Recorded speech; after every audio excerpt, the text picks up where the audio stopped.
Introduction to Ruth. The book of Ruth is an intimate love story written down around 1000 BC. The book is named after Ruth, a young woman from Moab, a country east across the Jordan River from Israel. The story stands in contrast to its setting in a dark period of Israel's history as recorded in the book of Judges. During this period, the nation Israel began to worship idols. Through the influence of her mother-in-law, Ruth, a young widow, turns from the idols of Moab to follow the one true God. Once in Israel, God leads Ruth to a man named Boaz, whom she eventually marries.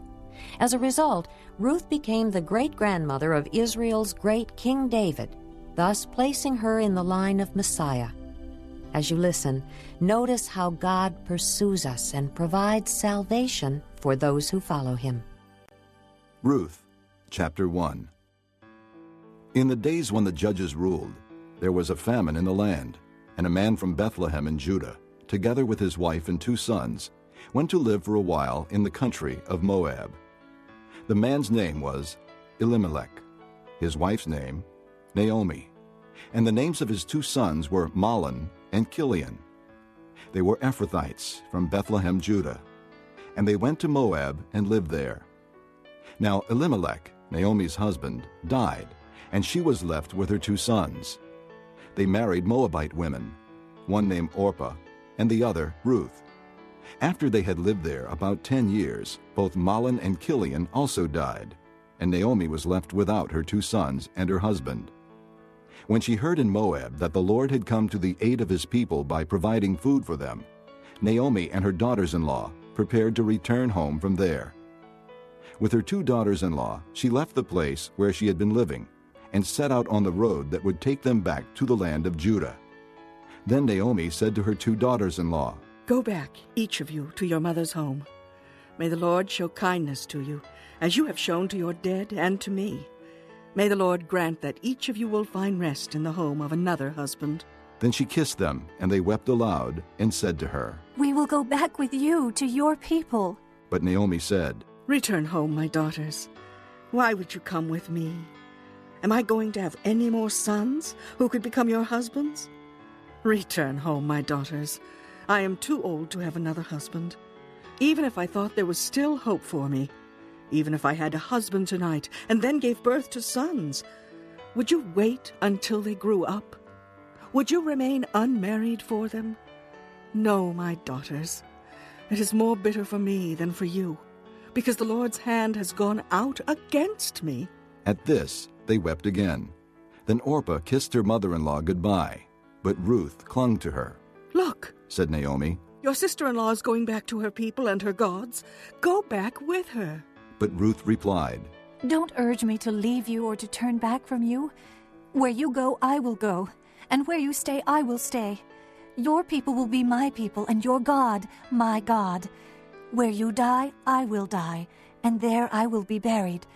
May the Lord deal with me, be it ever so severely, if anything but death separates you and me." When Naomi realized that Ruth was determined to go with her, she stopped urging her. So the 2 women went on until they came to Bethlehem. When they arrived in Bethlehem, the whole town was stirred because of them, and the women exclaimed, "Can this be Naomi?" "Don't call me Naomi," she told them. "Call me Mara, because the Almighty has made my life very bitter. I went away full, but the Lord has brought me back empty. Why call me Naomi?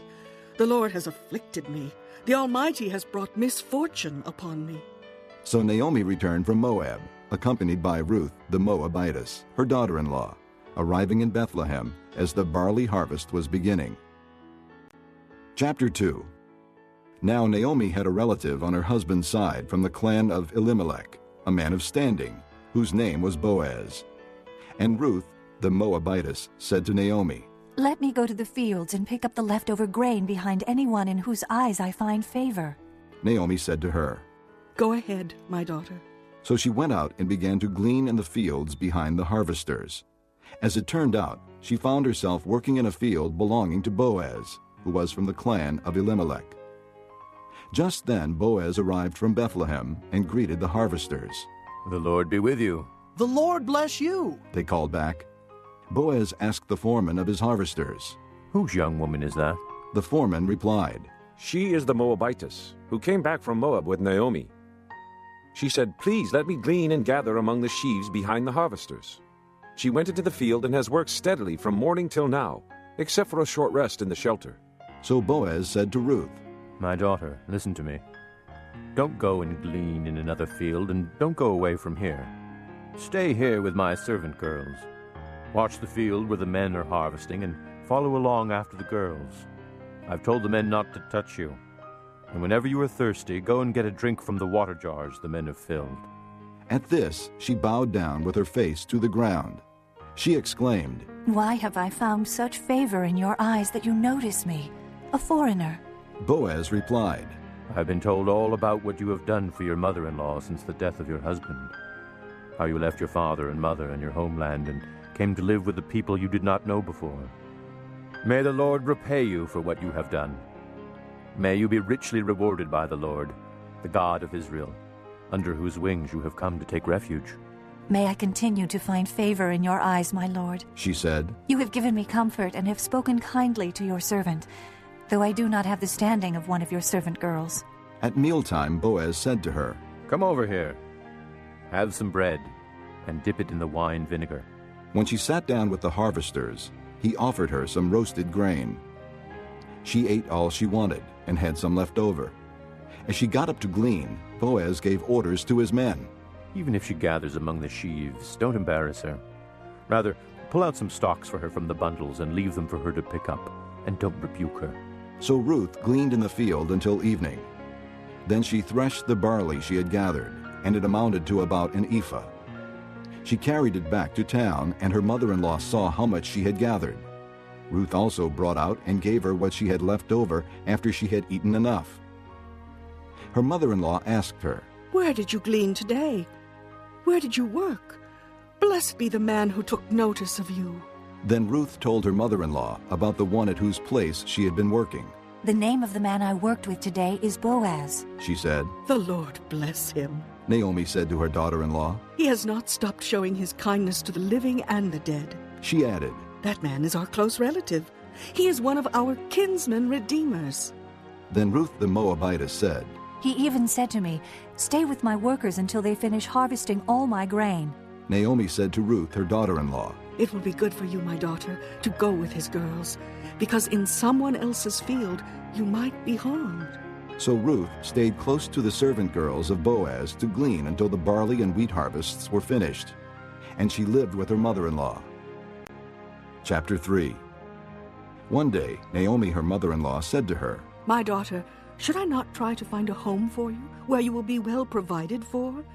Is not Boaz, with whose servant girls you have been, a kinsman of ours? Tonight he will be winnowing barley on the threshing floor. Wash and perfume yourself, and put on your best clothes. Then go down to the threshing floor, but don't let him know you are there until he has finished eating and drinking. When he lies down, note the place where he is lying. Then go and uncover his feet and lie down. He will tell you what to do. I will do whatever you say. Ruth answered. So she went down to the threshing floor and did everything her mother-in-law told her to do. When Boaz had finished eating and drinking and was in good spirits, he went over to lie down at the far end of the grain pile. Ruth approached quietly, uncovered his feet, and lay down. In the middle of the night, something startled the man, and he turned and discovered a woman lying at his feet. Who are you? He asked. I am your servant, Ruth. She said. Spread the corner of your garment over me, since you are a kinsman redeemer. The Lord bless you, my daughter. He replied. This kindness is greater than that which you showed earlier. You have not run after the younger men, whether rich or poor. And now, my daughter, don't be afraid. I will do for you all you ask. All my fellow townsmen know that you are a woman of noble character. Although it is true that I am near of kin, there is a kinsman redeemer nearer than I.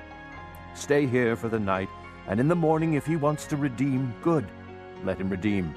But if he is not willing, as surely as the Lord lives, I will do it. Lie here until morning. So she lay at his feet until morning, but got up before anyone could be recognized. And he said, Don't let it be known that a woman came to the threshing floor. He also said, "Bring me the shawl you are wearing and hold it out." When she did so, he poured into it 6 measures of barley and put it on her. Then he went back to town. When Ruth came to her mother-in-law, Naomi asked, "How did it go, my daughter?" Then she told her everything Boaz had done for her, and added, He gave me these 6 measures of barley, saying, "Don't go back to your mother-in-law empty-handed." Then Naomi said, "Wait, my daughter, until you find out what happens, for the man will not rest until the matter is settled today." Chapter 4. Meanwhile Boaz went up to the town gate and sat there. When the kinsman redeemer he had mentioned came along, Boaz said, "Come over here, my friend, and sit down." So he went over and sat down.